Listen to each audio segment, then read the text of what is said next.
औज़ुबिल्लाहि मिनश्शैतानिर्रजीम बिस्मिल्लाहिर्रहमानिर्रहीम। FSC biology first year chapter number 8 fungi, इसको हम स्टार्ट करते हैं। ये पूरा चैप्टर, इसके डिफरेंट टॉपिक्स हम देखेंगे। फिर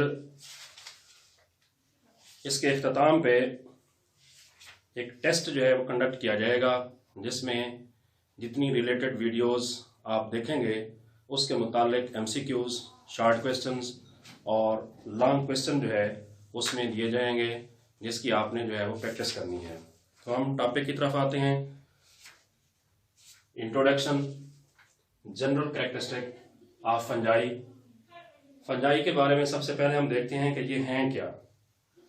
fungi are achlorophyllous eukaryotic organisms. Achlorophyllous mean without chlorophyll. ये ऐसे जानदार होते हैं जिनके अंदर आपको क्लोरोफिल नहीं मिलता। यही वजह है कि इसको एक सेपरेट किंगडम का स्टेटस जो है वो दिया गया है, क्योंकि ये आउट ऑफ द 5 किंगडम किसी भी किंगडम के अंदर फिट जो है वो नहीं आते। तो हम जनरल कैरेक्टरिस्टिक की तरफ आते हैं कि फंजाई जो है यूकैरियोटिक जानदार हैं, और फंजाई की जो स्टडी होती है उसको बायोलॉजिकली आप माइकोलॉजी का जो है वो नाम देते हैं। Myco mean fungus, logos mean study, so study of fungi is known as mycology, and the scientists or biologists who study fungi, they are known as mycologists. फिर उसके बाद हम देखते हैं कि fungi includes many different organisms. इसके अंदर जो है आपको मुख्तलिफ तरह के जानदार आपको मिलते हैं।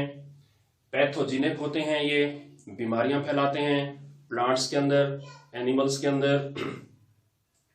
और पौधों में आप जो है ना वो देखें कि rust and smut of wheat is important disease of the wheat crop. और फिर उसके बाद हम देखते हैं कि ये इम्पॉर्टेंट क्रॉप्स के ऊपर भी ग्रो करते हैं। एंटीबायोटिक्स के तौर पर भी आपको जो है ना ये मिलते हैं। मिसाल के तौर पर जो है वो आप देखते हैं कि पेनिसिलिन जो है ये हम जो है एंटीबायोटिक्स के तौर पर एक फंगस पेनिसिलियम से जो है वो हासिल करते हैं। और इसके अलावा इसकी कमर्शियल यूजेस भी होते हैं। मशरूम के बारे में जो है आप जानते हैं, खुम्बियाँ वो डिलीशियस डाइट्स के तौर पर भी जो है वो इस्तेमाल की जाती हैं। बॉडी इसकी जो होती है फंजाई की हाइफी पर जो है ये मुश्तमिल होती है। हाइफी क्या होते हैं?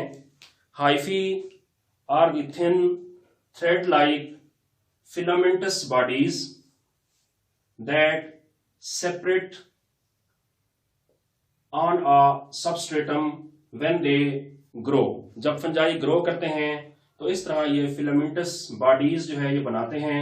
ये फिलामेंटस बॉडी धागानुमा स्ट्रक्चर जो है इसको आप हाइफी का नाम देते हैं। फंजाई की जो बॉडी होती है वो इस तरह के हाइफी पर जो है मुश्तमिल होती है। ये बहुत सारे हाइफी इकट्ठे होते हैं और इकट्ठे होकर ये एक स्ट्रक्चर बना देते हैं, जिसको आप माइसीलियम का नाम जो है वो देते हैं। Many hyphae aggregate and they form a structure that is known as mycelium. यानी फंजाई की जो बॉडी है वो इन थ्रेड लाइक स्ट्रक्चर पर मुश्तमिल है, जिसको आप हाइफी कहते हैं। फंजाई जो है इनका खुराक लेने का जो तरीकाकार है वो खास तरीकाकार है कि ये एब्जॉर्बेटिव हीटरोट्रॉफ हैं, यानी ये अपनी खुराक जज्ब करके लेते हैं। जब भी किसी एक सबस्ट्रेटम पर ये ग्रो करते हैं तो इनका एक स्पेशल तरीकाकार होता है, वहां से ये अपने न्यूट्रिएंट्स एब्जॉर्ब करते हैं by means of special structures that are known as rhizoids. Because they have no roots, instead of roots they have a thread like structures that are known as rhizoids that perform the function of the roots. ये आपको saprotroph के तौर पर भी मिलते हैं, ये आपको पैरासाइट के तौर पर भी मिलते हैं, और ये आपको डीकम्पोजर्स के तौर पर भी आपको मिलते हैं। हम अगर इसकी बॉडी की तरफ आए तो इसकी बॉडी, इसकी वॉल, ये एक स्पेशल सब्सटेंस की बनी होती है, जिसको आप काइटन का नाम देते हैं। यानी फंजाई की जो सेल वॉल है वो एक स्पेशल मटेरियल की बनी है जिसको आप काइटन का नाम देते हैं। ये भी इसके अंदर एक ऐसी कैरेक्टरिस्टिक है जो इसको बाकी जानदारों से डिफ्रेंशिएट करती है। फॉर एग्जांपल अगर हम प्लांट्स के अंदर देखें तो उनकी सेल वॉल सेलुलोज की बनी है।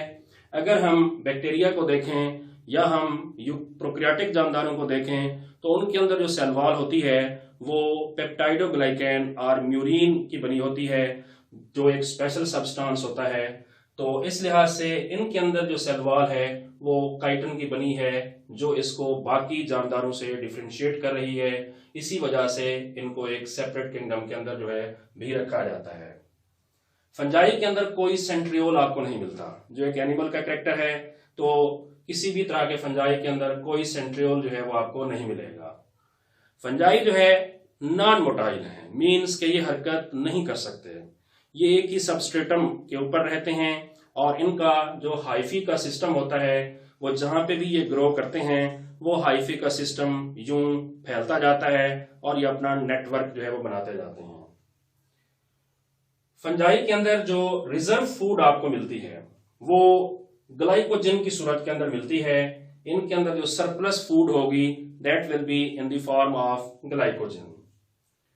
फंजाई के अंदर जो है ना एक खास किस्म की माइटोसिस होती है जिसको आप न्यूक्लियर माइटोसिस का नाम देते हैं, जो एक जनरल माइटोसिस से डिफरेंट होती है, जिसमें यह होगा कि जो मेम्ब्रेन होती है इस माइटोसिस के अंदर दैट डज नॉट डिसअपीयर, ये जो है वो डिसअपीयर नहीं होगी।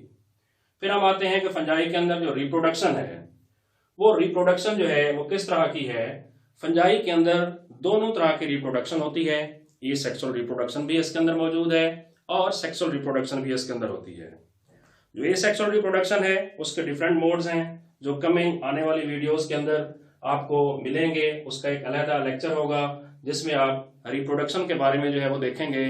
तो ये सेक्सुअल रिप्रोडक्शन के इसमें डिफरेंट मेथड्स हैं, that is by spore formation, that is by fragmentation, that is by budding, that is by conidia formation. और इस तरीके से इसमें सेक्सुअल रिप्रोडक्शन भी जो है वो पाई जाती है। जो जिनसी तौलीद होती है वो तरीक़ेकार भी यहाँ पे आपको फंजाई के अंदर जो है वो मिलता है। तो ये जो है ना जनरल कैरेक्टरिस्टिक हैं, इंट्रोडक्शन है फंजाई के बारे में कि उनके अंदर आपको किस तरह की कैरेक्टरिस्टिक जो है ये आपको मिलती हैं। तो इंशाल्लाह हमारा नेक्स्ट लेक्चर जो है वो इसकी बॉडी पे होगा, बॉडी ऑफ फंगस पे होगा। तो उस पे जो है ना वो हम बात करेंगे और इस चैप्टर्स के अंदर जितनी भी टॉपिक्स हैं उनके बारे में तमाम आपको वीडियोस मिलेंगी और एट द एंड जो है आपसे एमसीक्यूज और शॉर्ट क्वेश्चंस के बारे में भी जो है वो पूछा जाएगा। तो एट द एंड जो है ना आपने जो है ना वो ये देखना है कि इस टॉपिक से रिलेटेड आपको कोई अगर क्वेश्चन है तो वो आप जरूर जो है ना इस वीडियो में आप पूछ सकते हैं कमेंट्स की सूरत में। तो एट द एंड जो है मैं आपको ये भी कहना चाहता हूँ कि आप ये वीडियो जो है इसको सब्सक्राइब करें और फिर इसके बारे में अपने कमेंट्स भी दीजिए कि ये इंट्रोडक्शन टॉपिक जो है वो आपके लिए जो है वो कैसा रहा। थैंक्स, अपना ख्याल रखिएगा, शुक्रिया।